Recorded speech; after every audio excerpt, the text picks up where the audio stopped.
आमदार रोहित पवारांची भव्य रॅली, शक्ती प्रदर्शन करत उमेदवारी अर्ज दाखल. हिंमत असेल तर समोरासमोर बसा, रोहित पवार यांचा राम शिंदेंना थेट आवाहन. कर्जत जामखेड मतदारसंघातील विकास कामांवर राम शिंदे हे बोलत नाहीत. ते व्यक्तिगत टीका करतात. त्यांना विकासाबाबत कळतच नाही.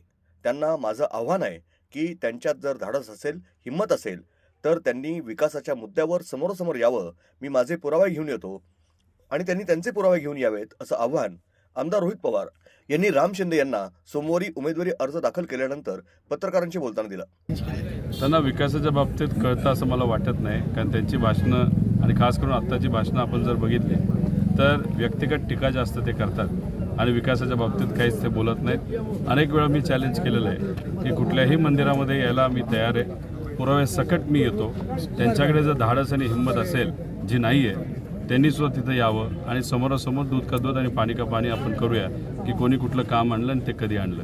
पण तेवढी हिंमत ते दाखवणार नाही असंही मला वाटतं. अजित पवार यांचा स्टेटमेंट आहे की आम्ही सुमित्रा वनी यांना उमेदवारी देऊन चूक केली, तीच चूक शरद पवार यांना देऊन करत आहे. असं कसं म्हणता येईल? आता त्यावेळेस भूमिका घेणं फार महत्त्वाचं होतं. आदरणीय पवार साहेबांबरोबर राहायचं का नाही राहायचं हे प्रत्येकाने तिथं ठरवण्याची जरूरत होती. मी ठरवलं पवार साहेबांबरोबर राहायचं. मी कुटुंबाच्या बाबतीत बोलतो आहे. तसंच युगेंद्रनी सुद्धा ठरवलं होतं की पवार साहेबांबरोबर राहायचं आणि मग आम्ही पवार साहेबांबरोबर राहून, विचाराबरोबर राहून एका बलाढ्य शक्तीच्या विरोधात तिथं लढलो आणि युगेंद्रनी सुप्रियाताईंचा प्रचार केला आहे. मनापासून बारामतीमध्ये तो फिरला आहे आणि मग त्यावेळेस जी लढत झाली ती लढत व्हायला नको पाहिजे होती.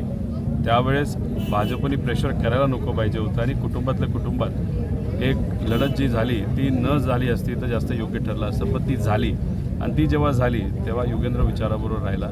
त्यामुळे इथं जे आत्ता होतं आहे, मला असं वाटतं की पूर्वीची परिस्थिती आणि आत्ताच्या परिस्थितीमध्ये खूप मोठा फरक आहे. राज्यामध्ये बहुतांश मतदारसंघांमध्ये उमेदवारी फिक्स झालेल्या आहेत. किती येशील असं वाटतं महाराष्ट्रामध्ये? किती जागा? कमीत कमी 170 ते 180 उमेदवार तिथं महाविकास आघाडीचे निवडून येतील.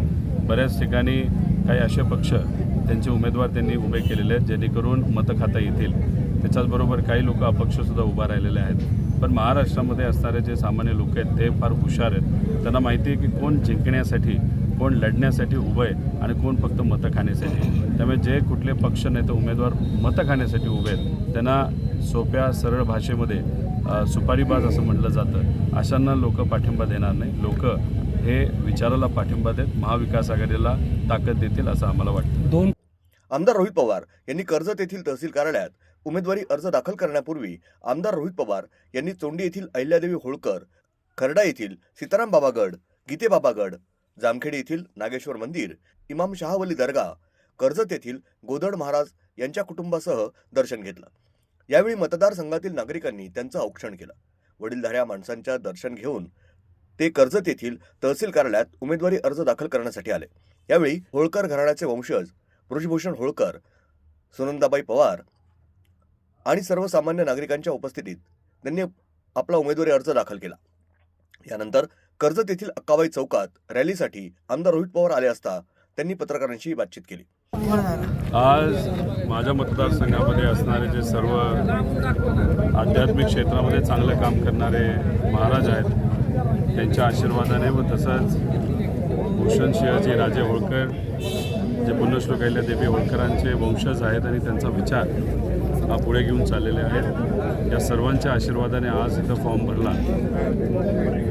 3-3:30 वाजता छोटीशी रॅली आम्ही तिथं काढणार आहोत आणि त्या रॅलीसाठी आपण जर बघितलं तर लोक यायला सुरुवात झालेली आहेत आणि हे सर्व जे आहेत ते खऱ्या अर्थाने माझी ताकद आहेत. सामान्य लोक आहेत, सामान्य कार्यकर्ते आहेत, पण निष्ठावंत आहेत आणि यांच्याच पाठिंब्याने हे इलेक्शन बलाढ्य पक्षाच्या विरोधात आम्ही सर्वजण मिळून लढणार आहोत आणि जिंकणार सुद्धा आहोत. समोरच्या उमेदवाराचं किती आव्हान असेल?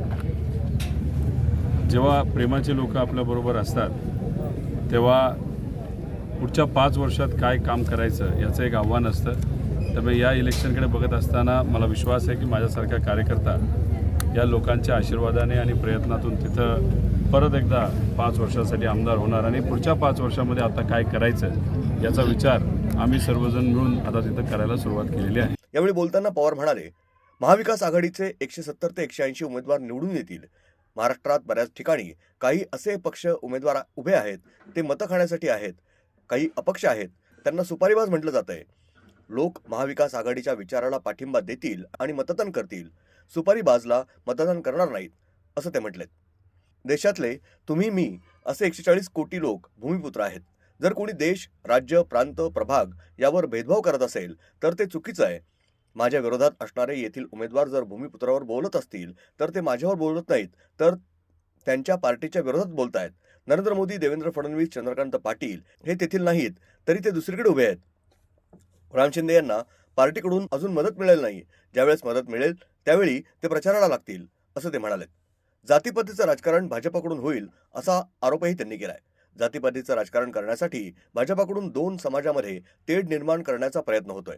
परंतु महाराष्ट्रातील जनता हुशार आहे. तुम्ही कितीही काही प्रयत्न केला तर विकासावर लोक मतदान करतील. गेल्या 10 वर्षाचा विचार केला तर भाजप सरकारनं महाराष्ट्राचा कमी आणि गुजरातचा जास्त विचार केलाय.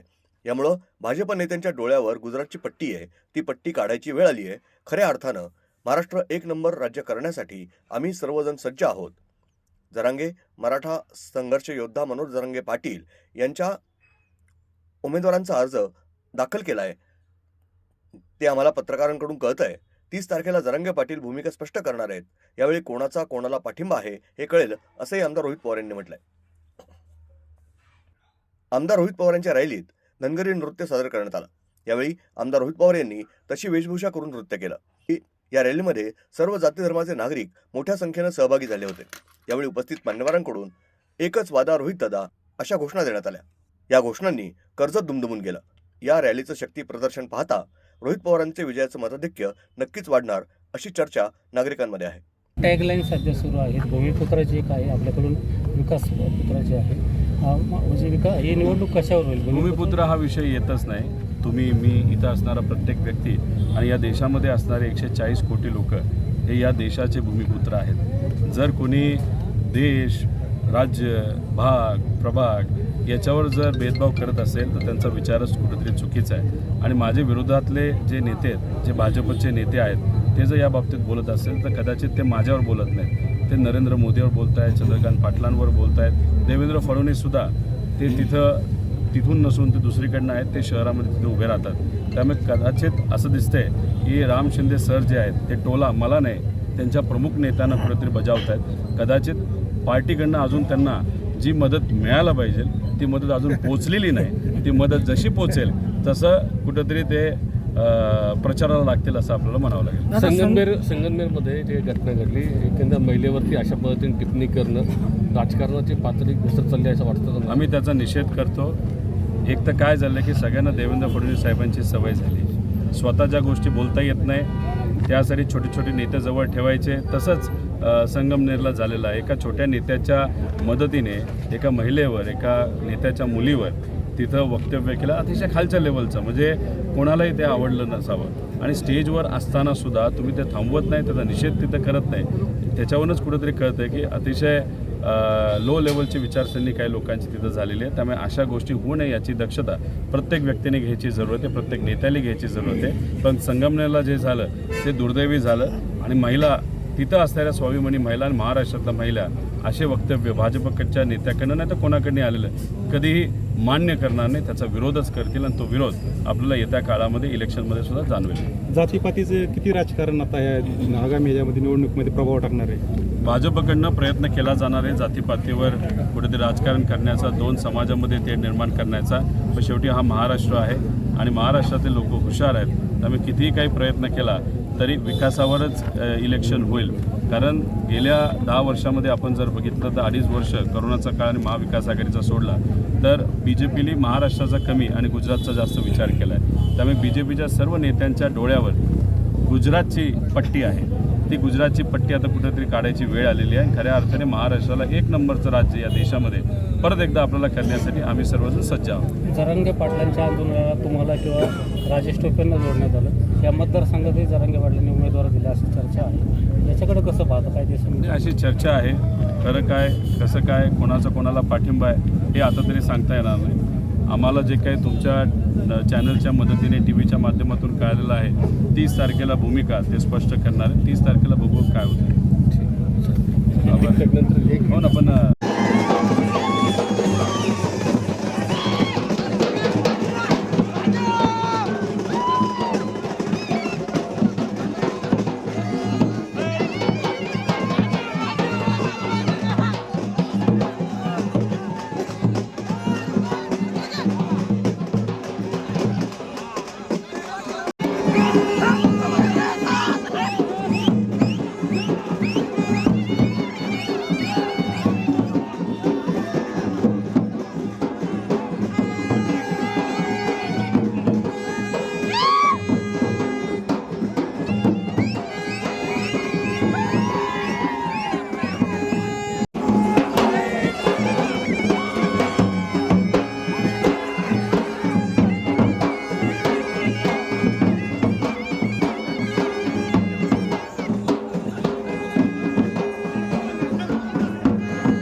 प्रतिनिधी नसीर पठाणसह पत्रकार अशोक निमोणकर, जामखेड.